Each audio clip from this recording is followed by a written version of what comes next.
ketemu lagi sama gue di mana bukan di Sabterkori Official. Apa kabar kalian semua hari ini guys? Semoga sehat selalu dan semoga pada saat hari ini kalian menonton Storytime ini kalian selalu dalam keadaan yang baik-baik aja. Dan semoga kalian selalu excited menunggu Storytime dari gue. Walaupun Storytime ini udah agak jarang muncul karena cerita-ceritanya mulai agak sama aja. Canda. Nah, tapi guys, di Storytime 46 ini gue udah menemukan cerita yang benar-benar pokoknya cerita yang bagus banget dan kalian dengerin sampai akhir. Dimana di Storytime hashtag 46 kali ini gue bakal menceritakan tentunya followers sih? Tentunya cerita dari followers gue gitu. Tapi guys, sebelum masuk ke Storytime hashtag 46, kita langsung dulu mau ngingetin ke kalian untuk pencet tombol subscribe-nya. Sekarang juga gue bakal tungguin lo semua pencet tombol subscribe-nya saat gue melototin lo dalam 5 detik.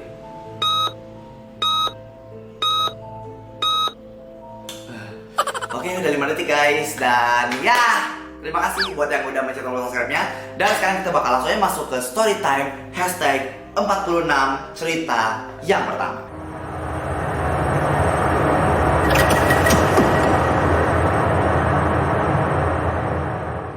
Cerita yang pertama, Om Swastiastu Kak Hori, Om Swastiastu. Jadi sekarang ini aku mau cerita horor.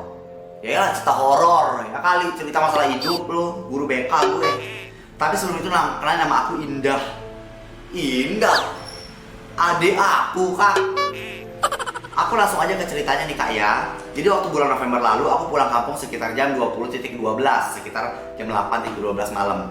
Nah pas aku udah nyampe di Bedugul, dari Bali kak, Indah nih. Dah merantau dah. Jangan kapan Indah kerja. Sampai di Bedugul aku ngeliat kaca mobilku ada orang yang senyum.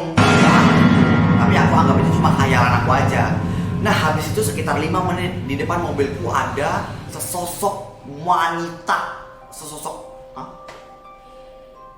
Dia bilang sesosok tapi 4 wanita. 4 wanita bukan sesosok kak.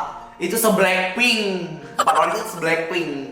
Tuh dia melihat sekitar 5 menit dia melihat di depan mobilku itu ada 4 sosok wanita dengan mukanya itu kayak hancur gitu dan berdarah. Di sana aku abaikan aja, tapi sosok itu ternyata ngikutin mobil aku sampai ke kampung aku kak. Nah pas aku udah nyampe di kampung aku itu sekitar jam 00.30 atau setengah 1 malam. Aku langsung mandi dan pas aku mandi tiba-tiba ada yang ngetuk pintu kamar mandinya 3 kali.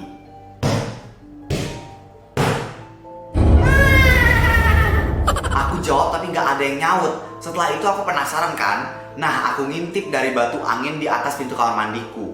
Buat kalian yang nggak tahu batu angin, ini batu angin. Di situ aku benar-benar kaget banget karena yang aku lihat adalah wanita yang tadi aku lihat di jalan. Mukanya itu hancur dan berumuran darah, kelihatan jelas kak darahnya. Aku langsung shock dan langsung diam gak bisa apa-apa. Di saat ketukan itu udah hilang, aku langsung keluar dan berlari mencari mamaku. Tapi saat aku bilang ke mamaku tuh malah bilang begini, hati-hati, jangan keluar sendiri lagi ya. Yuh, aku malah jawab iya doang. Nah, pas aku tidur, tiba-tiba ada yang narik kaki aku. Aku langsung kebangun di situ. Dan saat aku bangun, aku udah mendapati banyak darah di atas perutku. Anjir, aku sontak langsung teriak, tapi kayak gak bersuara. Setelah itu aku gak tahu lagi apa yang terjadi. Tapi syukurnya lu udah menceritakan cerita ini ke gue, berarti lu masih hidup. Ya gak sih? Emang pendongeng selalu selamat, kameramen selalu selamat. Ini kalau misalnya dia cerita pasti juga bakal selamat. Pokoknya semoga selalu selamat sampai tujuan, sampai dimanapun. Dan semoga ini bisa jadi pembelajaran juga buat semuanya. Kalau misalnya pulang jangan terlalu larut malam kalau misalnya udah tahu pulang sendirian ya. Next, cerita yang kedua.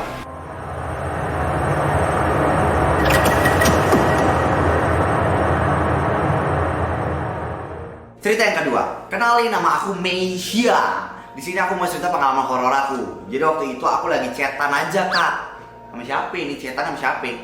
Nah di situ masih nggak ada hal yang aneh sih. Akan tetapi tiba-tiba saja aku ngerasain kayak di sampingku tuh ada yang lewat cepet banget.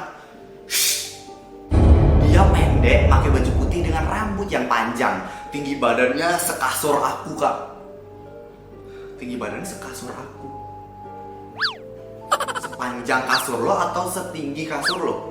Kalau tinggi kasur kan biasanya cuma berapa senti gitu, nggak ngerti lah. Oke, nah pokoknya dia setinggi kasurnya itu jelas banget anak kecil. Aku langsung syok banget kaget nggak bisa ngapa-ngapain, mau teriak juga nggak bisa. Terus abis itu tiba-tiba dari bawah kasur ada tangan muncul ke atas gitu kak. Tangannya kayak layu banget, kukunya panjang dan ada luka juga di bawah pergelangannya. Aku ngelihatnya ngeri banget, seolah-olah tangan itu mau nyekik aku. Syukurnya tangan itu gak lama kemudian turun ke bawah lagi. Gak berserang lama, ketenanganku hilang lagi karena aku ngedenger suara benda berjatuhan dari arah dapur. Di situ aku kaget banget karena suaranya tiba-tiba banget. Aku beranikan diri buat mengecek ke dapur dan ternyata pas aku hidupin lampu, shit, ada sundel bolong dan anak kecil. Aduh, mereka itu serem banget berdiri di sebelah rak piring aku. Anak kecil itu merangkak, matanya mengarah ke aku dan aku hampir pingsan. Tapi pada akhirnya aku di situ pingsan, gak sadar apa lagi yang terjadi setelah itu. Dan pas aku sadar, ada orang banyak di sekitarku. Setelah aku pingsan, muka aku juga pucat banget, tapi alhamdulillah aku bisa sadar. Sekian pengalaman aku kak.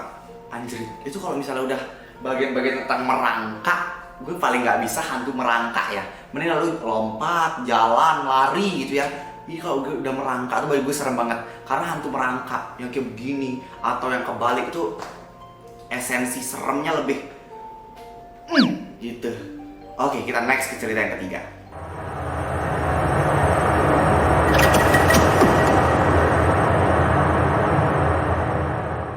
Cerita yang ketiga.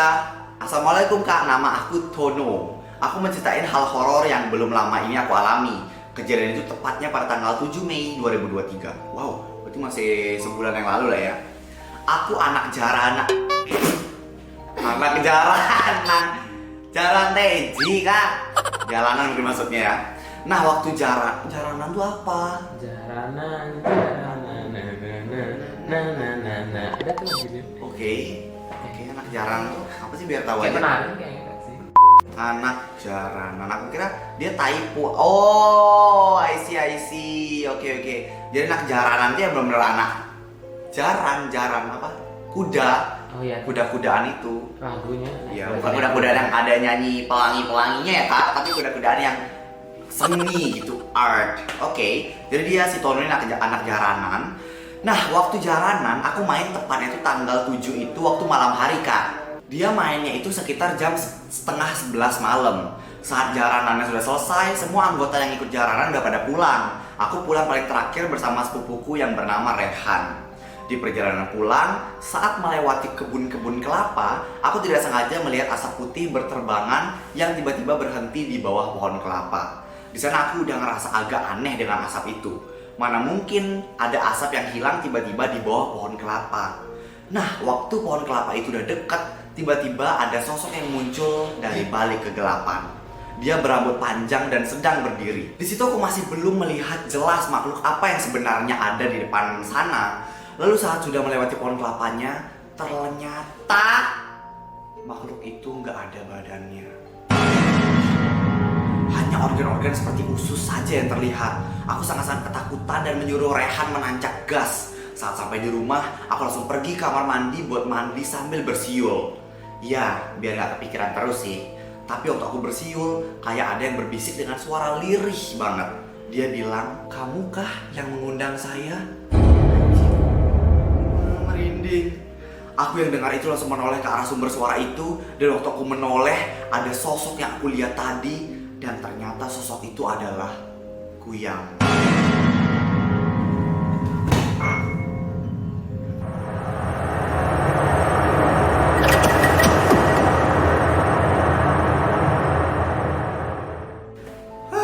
Oke guys, sekarang kita lanjut ke cerita yang terakhir. Oke guys, cerita yang terakhir atau cerita yang keempat ini dari salah satu followers aku juga. Halo Kak Kori, aku mau ceritain pengalaman horor aku Kak. Jadi di tahun 2022 lalu, keluarga aku pergi mudik ke kampung halaman karena ada saudara yang mengadakan pernikahan. Tepat di hari itu aku sedang mengerjakan PAS atau penilaian akhir semester. Jadi aku nggak ikut dan di rumah sendirian. Aduh, kalau udah sendirian ini asik banget. Asik hantu-hantu berkunjung. Ada hantu-hantu membesuk lo nih. Nah, kebetulan aku punya teman dekat namanya Vina. Saat di sekolah, aku minta Vina untuk menginap di rumahku karena rumahku sepi. Vina menyetujui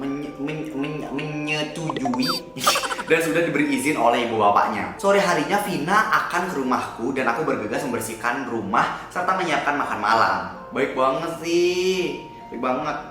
Terdengar ada suara ketukan dari pintu depan. Aku yakin itu Vina. Lalu aku langsung membuka pintu dan menyuruh Vina untuk duduk di ruang tamu terlebih dahulu.